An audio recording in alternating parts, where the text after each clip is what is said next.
Take a breath. All set, ready to go? Yes.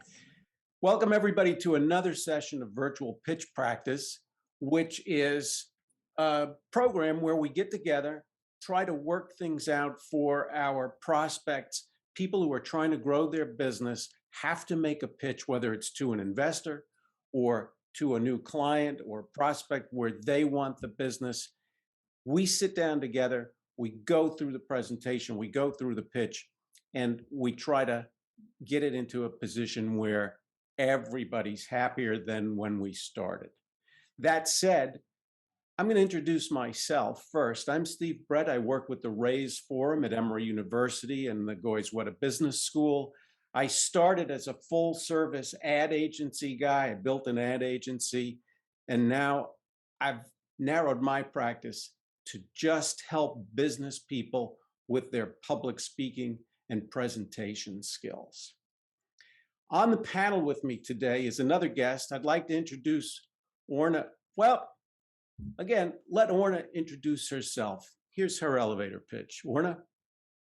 Hey guys, I'm Orna Sharon. I'm originally from Israel. I've been in Atlanta for 8 years.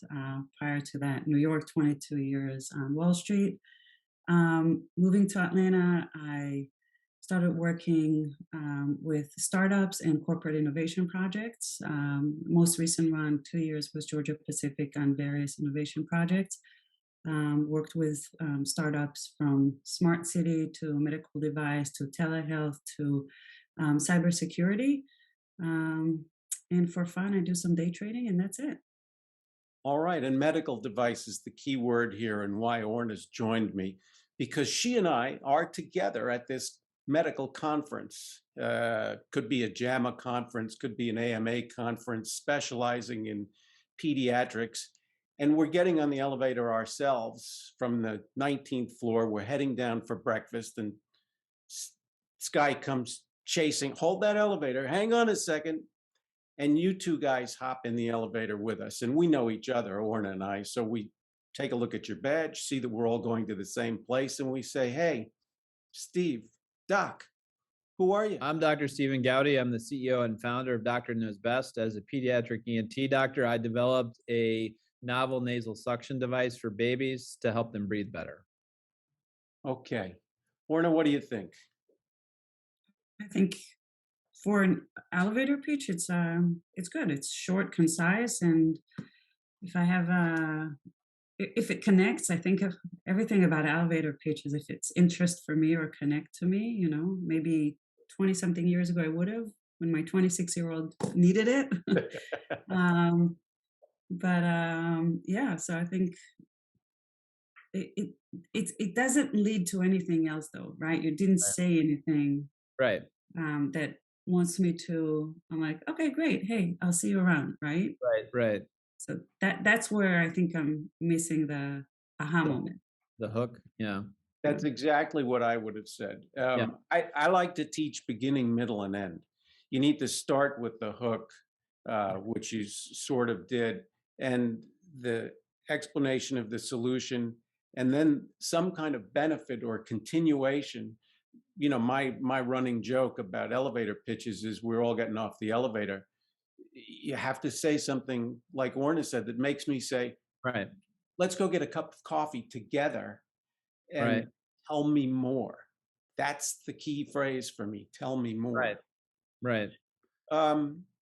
What could you say? How? And I'm the drama guy because I'm in marketing and sales. What could you say to bookend what you just said? A little more of a hook and a little more of a lead out to make me say, tell me more. Yeah, I mean, I would say, you know, as the lead, as the tail end is we're scaling our team and looking, you know, to bring other people along with us. No? So hold on. I think Steve, I think we need to rephrase your question. Okay. Right? What is the objective of an elevator pitch for Steve? Right? Right. Is it just to, hey neighbor, nice to meet you? Or is it to generate some interest? Or is it to generate or identify potential people, like you said, that you can bring on board. Um, if I'm on an elevator with you and I'm looking for a job, that would be great, right? To know that you're looking to expand.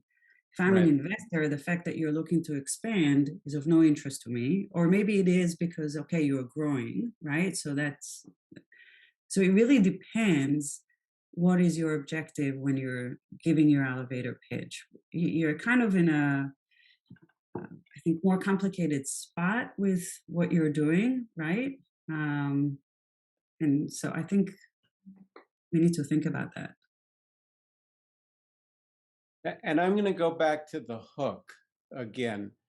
Um, you've told me, and I've seen from your other literature before, that babies can't breathe Right. when when their noses are congested. They can't Correct. breathe through their mouth. I think that's a kind of an Right. eye-opening statement. And I think that if you start with something along those lines, I mean, Yeah. you're a pediatric ENT. Is that fair to say? Yes. Okay. And so you can say, you may not know this, but, and give us some hook that really relates to us, Yeah. whether we're an investor looking for a unique opportunity or whether we're another doctor or a patient who needs relief. You may not know this, but babies can't breathe through their mouths, and it causes tremendous problems, followed by what you gave us and ending with some immediate benefit that then you say, well, how do you achieve that? Tell me more. Right. Does that make sense? No, it absolutely does. How does that sound to you, Orna? No, I think it, you know, I think you're absolutely right. So that's the whole point of, you're in a sensitive position with your elevator pitch, I think, right? Because the problem that you're solving, the hair on fire problem, that for me as an investor would look for, is kind of unknown, right? I have 3 kids. Every time I left the hospital in Greenwich, Connecticut, they gave me that little pump, right? Yeah, the little blue bulb. Yeah. Green, blue, whatever color it was at the time. And yeah, and that was it. So I am not aware of such a problem, right? Right. Even as a parent with 3 kids, I'm not aware of a bigger problem that that little stupid thing did not solve. Right. Um, but you as a doctor know about it, right? It's your personal experience. You've seen it. You saw that there's no solution on the market, and you decided to solve it. And maybe that's, to Steve's point, that's maybe where your um, elevator pitch should focus more, I guess. Right. No, Maybe, absolutely. maybe the hook, and we're just spitballing here. Maybe the hook is, I've seen thousands, or I've seen tens of thousands of patients where the baby can't breathe because, and did you know babies can't breathe through their mouth at that age? Right. So I developed, and then give them the product, and then give them that benefit. So whether they're a doctor who needs to know about this to prescribe it for their patients, or whether they're an investor, now it's, here's the benefit. It can be solved, Right. and not with that little squishy ball and all the germs, but Right. you got to get to the point where you tell them that the squishy ball doesn't work, and the germs and the bacteria inside that ball is only making things worse. Right. So take a breath, maybe, Yeah. and give it another shot Okay. based on what we've said. See if we Right. can get it somewhere. Yeah. So I'm Dr. Stephen Goudy. I'm a pediatric ENT. I am solving the problem that babies can't breathe through their mouth for the first year of life. When they get a bad cold, they end up in the emergency room. They get admitted to the hospital. We developed the Nozebot, which is a nasal suction device that addresses all these problems, and it's saving people lots of time, aggravation, and money. And we're growing our team and having a great success. Okay, better. You got parts 1 and 2. Yeah. Part 3 is uh, just I would Yeah. dramatize the success of how easy it is to solve the problem.